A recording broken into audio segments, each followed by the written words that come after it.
Hello दोस्तों, ये question ID है 40500362 और ये जेई मेंस का क्वेश्चन है। ये ऐसे लिखा हुआ है। सबसे पहले आप स्क्रीनशॉट ले लें और खुद से करने का प्रयास करें। तो यहाँ पे ये क्वेश्चन सॉल्व करने के लिए हमें बेसिक कॉन्सेप्ट पे ध्यान देना होगा जो ऊर्जा संरक्षण नियम पर आधारित है। तो ऊर्जा संरक्षण नियम क्या कहता है कि जो जितनी प्रारंभ में ऊर्जा होगी उतनी ही अंतिम में ऊर्जा होगी, यानी कि प्रारंभिक ऊर्जा बराबर अंतिम ऊर्जा होगी तथा जो एनर्जी है यानी ऊर्जा है वो एक रूप से दूसरे रूप में परिवर्तित होगी।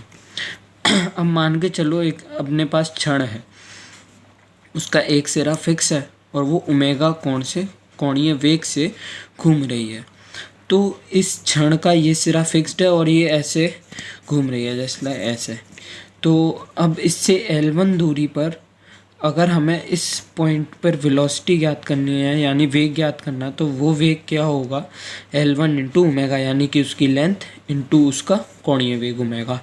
ऐसे ही इस पॉइंट पर जो वेग होगा इस पॉइंट पर वो होगा V2 बराबर L2 इंटू ओमेगा। अब अगर मान के चलो ये कोई पुली है यानी कि डिस्क है जिस पर की रस्सी बंधी हुई है और ये रस्सी अगर इस रस्सी का ये सिरा अगर v वेलोसिटी से गति कर रहा है तो ये रस्सी का हर एक पॉइंट v वेग से गति कर रहा होगा। तो इस पॉइंट में माना अगर फिसलन नहीं है तो उस सिचुएशन में इसका v बराबर कितना होगा, अगर रेडियस r है और ये ओमेगा से घूम रहा है तो r इंटू ओमेगा, यानी इसकी वेलोसिटी v बराबर क्या होगी r ओमेगा। अब बात करते हैं ऊर्जाओं की। तो स्थितिज ऊर्जा का मतलब क्या है, ये मान के चलो हमारा ग्राउंड है यानी कि धरती है और इससे अगर h1 हाइट पर अगर कोई पॉइंट है तो उसकी जो स्थितिज ऊर्जा होती है वो mgh1 होती है। मान के चलो ऐसे ही कोई दूसरा पॉइंट है उसका द्रव्यमान भी m है तो उसकी और वो h2 ऊंचाई पर है तो उसकी जो स्थितिज ऊर्जा होगी वो mgh2 होगी। और अगर अब इसमें क्या होता है, रेफरेंस पॉइंट होता है कि मान के चलो अगर मैंने इसको रेफरेंस पॉइंट माना तो इसकी ऊर्जा h1 और mgh1 है, यानी इसकी ऊर्जा से ज़्यादा ही होगी क्योंकि ये ज़्यादा हाइट पे है, क्योंकि mgh तो ऊर्जा h पे डिपेंड कर रही है तो इसकी ऊर्जा ज़्यादा होगी इसकी कम होगी।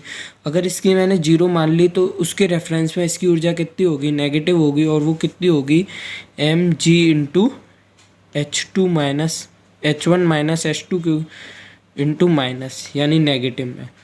या फिर ऐसे भी कह सकते हैं कि अगर मेरे को इसके रेफरेंस में करनी है तो उसको माइनस कर देते हैं यानी mgh2 माइनस mgh1, यानी कि नीचे वाले कण की कम होगी और ऊपर वाले की ज़्यादा होगी। तो ऐसे ही अगर मान के चलो ये नीचे गिरता है h1 से h2 तक आता है तो इसकी जो ऊर्जा होगी स्थितिज ऊर्जा घट जाएगी और इसकी कुछ काइनेटिक एनर्जी mv² बढ़ जाएगी। अब बात करते हैं गतिज ऊर्जा की। तो गतिज ऊर्जा जो होती है वो दो प्रकार की होती है, एक तो रैखिक गतिज ऊर्जा, एक कोणीय गतिज ऊर्जा। रैखिक में क्या होता है, ये कण है वो एक रैखिक गति में v वेग से गति करता है तो उसकी ऊर्जा होती है हाफ mv²। और अगर वो कण घूमता है फिक्स्ड एक्सिस के अबाउट, केवल रोटेट कर रहा है यानी केवल घूम रहा है, तो उसकी ऊर्जा होती है हाफ i ओमेगा²। अब देखो ये अगर रेखीय गति से कोणीय गति में आना है तो उसका फॉर्मूले में m की जगह i यूज़ होता है, मतलब जड़त्व आघूर्ण, द्रव्यमान की जगह जड़त्व आघूर्ण i, और वेग की जगह रेखीय वेग की जगह कोणीय वेग, और रेखीय त्वरण की जगह कोणीय त्वरण अल्फा यूज़ होता है। जैसे इसमें है हाफ mv² तो m की जगह i हो गया, v की जगह ओमेगा हो गया, तो हाफ i ओमेगा²। और मान के चलो इन दोनों का अगर मिक्सचर है यानी कि आगे भी बढ़ रहा है और घूम भी रहा है तो उसकी जो ऊर्जा होगी वो हाफ mv² उसकी रेखीय के कारण और उसकी कोणीय के कारण दोनों की जुड़ जाएगी। अब बात करते हैं जड़त्व आघूर्ण की। तो जड़त्व आघूर्ण किसी डिस्क के लिए होता है mr²/2 अगर उसकी r रेडियस है तो, और किसी खोखले अगर रिंग है, मान के चलो ऐसे ही शेप है जो अंदर से खोखली है, तो उसका जो जड़त्व आघूर्ण होता है वो होता है mr²। अब वापस उस क्वेश्चन पे आते हैं तो इस क्वेश्चन में जैसा कि चित्र में दिखाया गया है, द्रव्यमान के एक गोलक को एक द्रव्यमान रहित डोरी से लटका रखा है, यानी कि इस यह क्या है, एक गोलक है, इसको रस्सी से लटका रखा है, और डोरी को दूसरी ओर एक उपचक्र यानी कि ये डिस्क है, इसे उपचक्र कह रहे हैं, जिसकी त्रिज्या r है और द्रव्यमान m है, उस पे लटकाया गया है। जब गोलक को विराम अवस्था से छोड़ा जाता है तो यह ऊर्ध्वाधर दिशा में गिरने लगता है। ऊर्ध्वाधर मतलब नीचे दिशा में गिरने लगता है। इस प्रकार गिरते हुए गोलक h दूरी तय कर ले तो उपचक्र की कोणीय गति क्या होगी, मतलब जब ये गिर रहा होगा तो जब h दूरी तक आ जाए तब इसकी वेग यानी वेलोसिटी निकालनी है। अब देखो ये डायग्राम है, यहाँ पे एक फिक्स सपोर्ट है, यहाँ पे ये कोई डंडा लगा हुआ है, इस पर ये जो डिस्क थी जिसे इसने उपचक्र कहा है, डिस्क, उस पर रस्सी लपेटी हुई होगी और उस पर मान के चलो ये m द्रव्यमान का गोलक लटका हुआ होगा। अब क्या होता है कि हम इसे विराम अवस्था से छोड़ते हैं तो ये प्रारंभिक स्थिति है और अंतिम स्थिति में ये m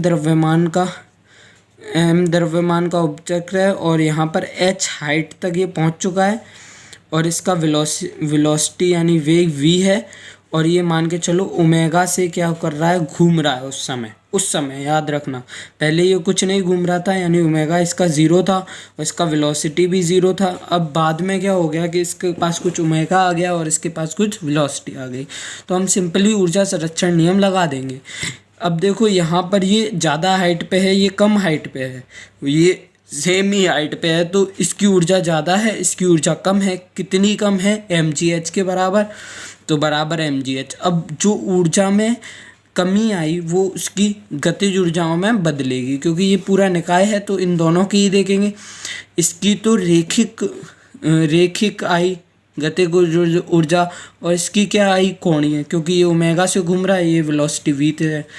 तो mgh बराबर क्या हो गया, हाफ mv स्क्वायर इसका वेग plus half I omega square. I क्या है, इसका जड़त्व आघूर्ण, ये डिस्क है तो आई बराबर इसका क्या हो जाएगा, mr स्क्वायर बाई 2 और ये हाफ mv स्क्वायर इसकी गतिज ऊर्जा रेखिक, इसकी कोणीय।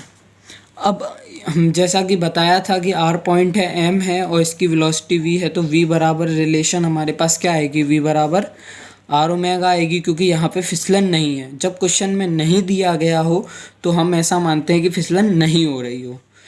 तो mgh बराबर क्या हो जाएगा, half mv square plus half mr square by 2 plus v बराबर r ओमेगा है, तो ओमेगा स्क्वायर है। mgh बराबर हाफ v बराबर r ओमेगा है, तो r ओमेगा का स्क्वायर हो जाएगा plus half mr square by 2 into omega square. अब mr स्क्वायर ओमेगा कॉमन ले लेंगे, m से m कट जाएगा और ये यहाँ पे gh बराबर r square omega square into 1/2 plus 1/4 3/4 और यहाँ पे ओमेगा बराबर 1/r अंडर रूट 4 gh/3 आ जाएगा। और यहाँ पे ध्यान देने वाली बात है, जब हम जोड़ेंगे तो हम ये कोशिश करेंगे कि ज़्यादा से ज़्यादा पार्ट कॉमन लें और जुड़ने वाले पार्ट को रहने दिया जाए। तो mr square omega square common ले लिया और m से m कट गया, इसलिए ये आंसर अपना आंसर हो जाएगा।